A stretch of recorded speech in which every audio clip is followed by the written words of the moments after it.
So the game afoot,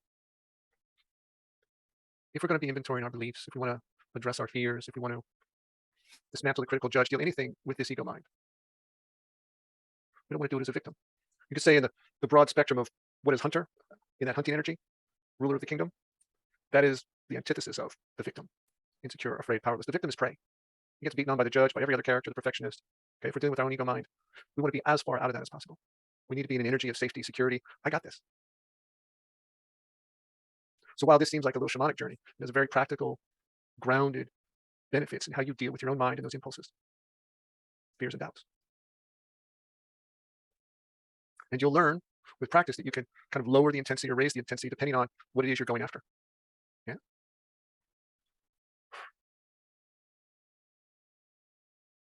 Does this make sense? If in the last session we talked about attention, and your attention is the ball, we talk very often, may have mentioned it in some of the audios in the past and stuff. The attention is the ball. Whoever controls the ball controls the game. And so teaching you, this is your attention was the last session. Energy chain 1. This is hunting, is a way to hold your attention and wield it. Or we could say your attention is a sword. Taking your attention as a hunter, and how you use your attention fiercely, patiently, focused, intentfully as a hunter is a way that you hold your attention to maximize results. That you can catch big game. You find big fears, you find old stories, old memories, and emotional wounds to be cleaned up. You can't change these things until you see them. And as a hunter, you see everything. And you see the layers behind the layers. Something that looks like an impulse is actually, or a little voice, I can't do it, is actually a little girl. Memory, feeling, speaking to us from our unconscious. Okay. Or whatever it is for you.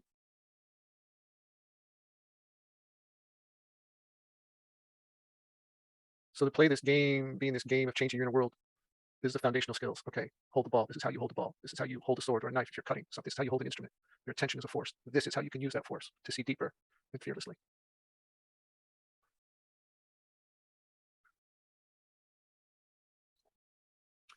Why I mentioned shape-shifting in the title. It's a follow-up to a question that came out of the last session. Somebody asked, how do you, something to the effect, how do you know if you're being authentic? Well, from my perspective, first of all, you aren't being authentic. Well, there's different layers of authentic, okay? There's the authentic of, here's where I am. I have this much fear, this much victim in my personality, this much judgment, this much perfectionism, this much of these different energies, and I'm being honest. This is where I am. And that honesty is authentic. And I'm fumbling and confused about figuring these other things out, and that honesty is authentic. And then there's the authentic that is recognizing this has been my programming in my life that I've acquired. And that's not authentically what I am. And so let go of this conditioning, this program of beliefs and responses that are automated impulses. Okay, you clear that up. Now you have the freedom to create and change and do different things. And authenticity is now more about being formless. This is what this situation needs. I need to hunt this. I'm having this reaction to this person. What's going on here? Okay, well, that's cleared up. Let's go play. And you play and you have fun, and that's being authentic. And so authentic isn't a singular thing. Authentic is a formlessness that allows one to move into being different things in different moments. You have a cat. A cat is authentic, and the cat is behaving differently all the time. The cat is a cat, and within that cat is its personality to play and be affectionate, okay, and then go off and hunt and fight and be a terror.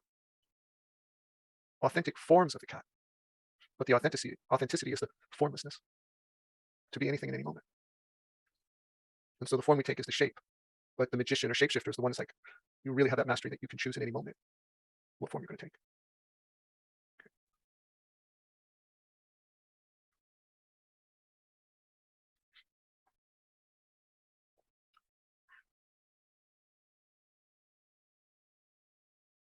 So the homework.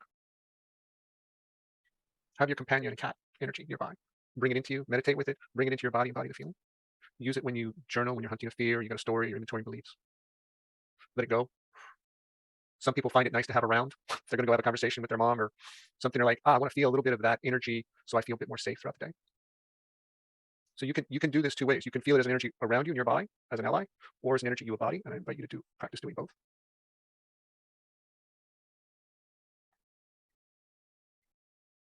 And